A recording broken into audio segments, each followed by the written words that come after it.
የለውጥ ጊዜ በእያንዳንዱ ሰው ህይወት ውስጥ አንድ ወሳኝ ቅጽበት አለ። ዓለም ክብርን በብር ሳህን አቅርባ እንደማሰጠው የሚረዳበት ጊዜ። ክብር ተሰጦ አይደለም። ማንም ሰው ክብር ሊሰጥህ ግዴታ የለበትም። በዙሪያ ያሉ ሰዎች እየተመለከቱ ነው፣ እየጠበቁ ነው፣ ምን ያህል እንደምትሸከም እየፈተኑ ነው። አሁን የምትሰማው ለደካሞች የሚሰጥ ምክር አይደለም። ይህ ስለ ማኪያቬሊ ስትራቴጂና ስለ ጠለቀ ስነ ልቦና የተቀመረ ካርታ ነው። አንተን የሚዳፈሩ ሰዎችን እንዴት መያዝ እንዳለብህ የሚያሳዩ 7 መንገዶች አሉ። ይህንን መልእክት ሰምተህ ስትጨርስ የነበርክበትን ሰው አትሆንም። ይበልጥ አደገኛ፣ ሳትጠይቅ ክብርን የምታዝሰው ትሆናለህ። እስከ መጨረሻው በጥሞና አዳምጠኝ። አንደኛ፣ ዝምታን በደንብ ተካ። የመጀመሪያውና ሳንቲም የማከፍልበት ነገር ጠላቶችን ሙሉ በሙሉ የሚያሽመደምድ መሳሪያ ዝምታ ነው። አንድ ሰው ክብርን ሲነካ እያንዳንዱ የሰውነትህ ክፍል ምላሽ ለመስጠት፣ ራስህን ለመከላከልና በሚጎዳ ቃል መልሶ ለመምታት ይፈልጋል። እነሱ የሚፈልጉትም ይህንን ምላሽ እንድትሰጥ ነው። የአንተ ጉልበት፣ የአንተን ትኩረት ይፈልጋሉ። በስሜትህ ላይ ስልጣን እንዳላቸው ማረጋገጫ ይፈልጋሉ። ለዚህ ምላሽ በሰጠህበት ቅጽበት ድልን በሰሃን አቅርበህ ሰጥተሃቸዋል። ማኪያቬሊ ይህንን ከዘመናት በፊት ተረድቶት ነበር። ለእያንዳንዱ ትንሽ ነገር ምላሽ የሚሰጥ ንጉሥ ዙፋኑን ያጣል። ለንቀት ወይም ለድፍረት በበረደና በማይነቃነቅ ዝምታ ምላሽ መስጠት አለብህ። ይህ ዝምታ ድክመት አይደለም። ምን እንደምትናገር የማጣት ዝምታም አይደለም። ይህ ዝምታ አዳኝ እንስሳ ታዳኙ እስከሚሳሳት ድረስ የሚጠብቅበት አይነት ዝምታ ነው። ምንም ሳትናገር ስትቀር ክፍተት ትፈጥራለህ። በዚያ ክፍተት ውስጥ ጠላትህ በተናገረው ንግግር እርግጠኛ ባለመሆን ውስጥ መስጠም ይጀምራል። ጠብቀው ነበር፣ ቁጣህን ጠብቀው ነበር፣ ነገር ግን ዝምታህን አላዩትም ነበር። ያ ያስጨንቃቸዋል። ራሳቸውን እንዲጠራጠሩ ያደርጋቸዋል። የተሳሳተ ነገር አደረግኩ እንዴ ብለው ያንን ቅጽበት ደጋግመው እንዲያስቡ ያስገድዳቸዋል። አብዛኛው ሰው ለምላሽ ሱሰኛ ነው። ጥንካሬ ማለት መጮህ ወይም በፍጥነት መሳደብ ይመስላቸዋል። እውነተኛ ኃይል ግን የሚሰራው በተለየ መንገድ ነው። ዝምታ ከቃላት በላይ እንደሚጮህ መረዳት ነው። ስማኝ፣ ዝምታ እንደዚህ ይላል፣ እናንተ ከኔ በታች ናችሁ። አስተያየታችሁ በእኔ ዓለም ውስጥ ዋጋ የለውም። እኔ የምጫወተው እናንተ በማትረዱት ደረጃ ላይ ነው። በሚቀጥለው ጊዜ አንድ ሰው ሲዳፈርህ ምንም አትበል። ፊታቸውን ተመልከት፣ ግራ መጋባታቸውን ተመልከት። ይህ የዝምታ ጥበብ ነው። ሁለተኛ፣ ወደ ህይወትህ ያላቸውን መግቢያ ዝጋ። በዚህ ዓለም ላይ የምትንቀሳቀስበትን መንገድ ለዘላለም የሚቀይር እውነት ተረዳ። ያንተ መገኘት መብት ሳይሆን እድል ነው። እንዴት? ጊዜህ፣ ጉልበትህ፣ ትኩረትህ፣ ታማኝነትህ ለሁሉም ሰው የሚታደሉ ነፃ ስጦታዎች አይደሉም። ዋጋ ያላቸው ገንዘቦች ናቸው። አንድ ሰው ክብርህን ሲነካ በህይወቱ ውስጥ አንዲት ሰከንድ እንኳን ለመቆየት ብቁ አለመሆኑን ማረጋገጥ መቻል አለበት። ይኸውልህ፣ ብዙ ሰዎች እዚህ ጋር ይወድቃሉ። ማጣትን ስለሚፈሩ፣ ብቸኝነትን ስለሚፈሩ ንቀትን ይታገሳሉ። ማኪያቬሊ ግን አንድ ነገር ብሎናል። መወደድ ካልቻልክ መፈራት ይሻላል። በዚህ አውድ ደግሞ ዋጋህን በማያውቁ ሰዎች ከመከበብ ብቸኛ መሆን ይሻላል። ሰዎችን ከህይወትህ ስታስወጣ እየቀለድክ አይደለም፣ ስትራቴጂ እየቀየስክ ነው። ያንተ ዓለም ደረጃዎች እንዳሉት እያሳየህ ነው። ከነዚህ ደረጃዎች በታች የወረደ ማንም ሰው ያለ ማብራሪያ፣ ያለ ድራማ ይቆረጣል። አውቃለሁ ይህ ሐሳብ ጨከን ያለ ነው፣ ነገር ግን አስፈላጊ ነው። የደፈረ ሰው ድንበር እየሞከረ ነበር። ሙሉ በሙሉ ከህይወትህ ስታስወጣው ለሱ ብቻ ሳይሆን ለሚመለከትህ ሁሉ መልእክትን ታስተላልፋለህ። አንተ በክብር ላይ የምትደራደር ሰው አይደለም። ለሚያውቁት ስህተት ሁለተኛ ዕድል አትሰጥም። መጥፋት ዋጋን ይፈጥራል። ሁሌም የምትገኝ፣ ሁሌም ይቅር የምትል ከሆነ ከዓይናቸው ዋጋ የለሽ ትሆናል። ነገር ግን ያንተ መገኘት ብርቅ ሲሆን፣ አንድ ስህተት ማለት የዘላለም ስህተት እንደሆነ ሲረዱ በአክብሮት ይይዙሃል። እንደ ጭስ ብን ብለህ ጥፋ።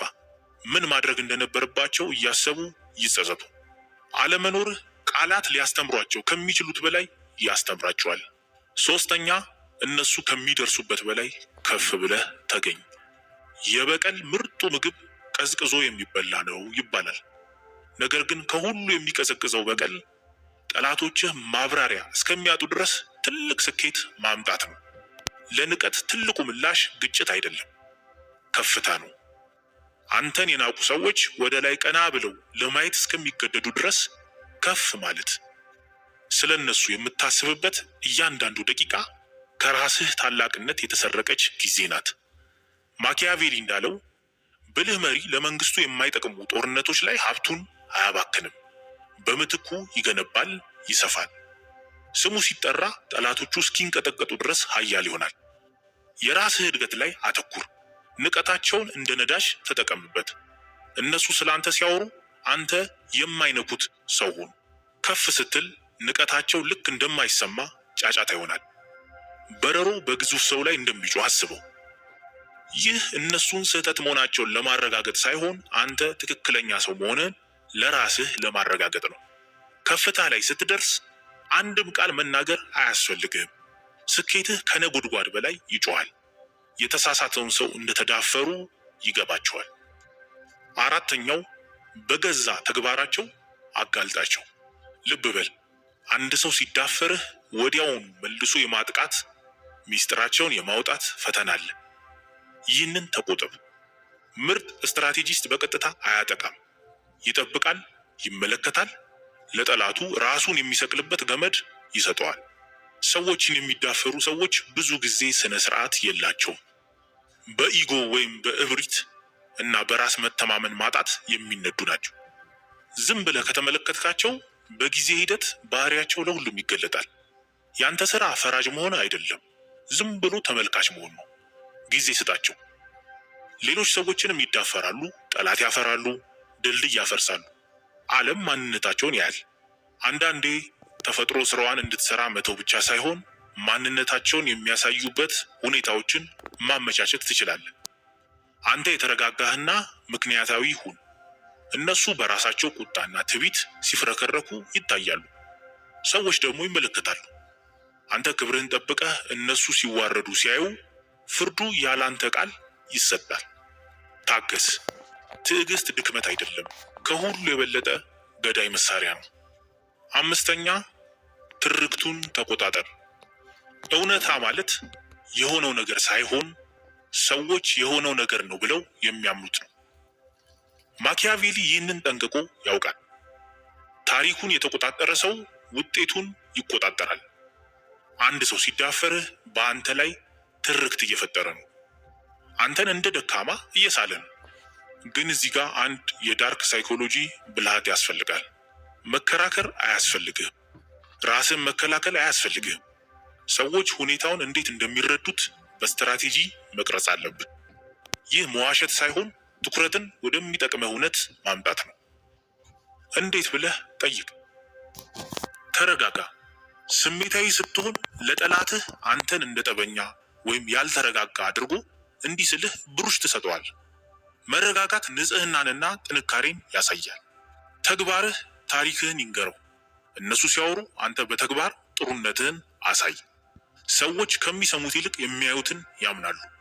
ጦርነቶች በጦር ሜዳ ሳይሆን በሰዎች አእምሮ ውስጥ ይሸነፋሉ። ጠላትህ የመጀመሪያውን ድንጋይ ወርውሮ ሊሆን ይችላል፣ ነገር ግን የመጨረሻውን አንተ ትወረውራለህ። ስድስተኛ፣ ዝናቸውን ወይም ስማቸውን ምታ። አንዳንድ ጊዜ ዝምታ ብቻውን በቂ አይደለም። አንዳንድ ጊዜ መምታት አለብህ። ግን ብልህ ሰው በጡጫ አይማታም። በጣም በሚያመው ቦታ ይመታል፣ በስምና በዝና። ማኪያቬሊ ዝና የኃይል ሁሉ መሰረት እንደሆነ ጽፏል። አንድ ሰው ገንዘቡን አጥቶ ሊያገኝ ይችላል፣ ስልጣኑን አጥቶ ሊወጣ ይችላል። ነገር ግን ዝናውን ወይም ስሙን ያጣ ሰው ሁሉንም ነገር ያጣል። አንድ ሰው ሲዳፈርህ ዝናውን አደጋ ላይ ጥሏል ማለት ነው። የእነሱን ዝና ማጥፋት ማለት ግን አሉባልታና ሐሜት ማውራት ማለት አይደለም። ያ የደካሞች መሳሪያ ነው። አንተ በንጽጽር ነው የምትመታው። አንተ የታማኝነት ሰው ሆነ ስትገኝ የእነሱ ከዳተኝነት ይጋለጣል። አንተ በክብር ስትራመድ የእነሱ ትንሽነት ጎልቶ ይታያል። የእነሱን አስቀያሚነት የምታሳይ መስተዋቱ።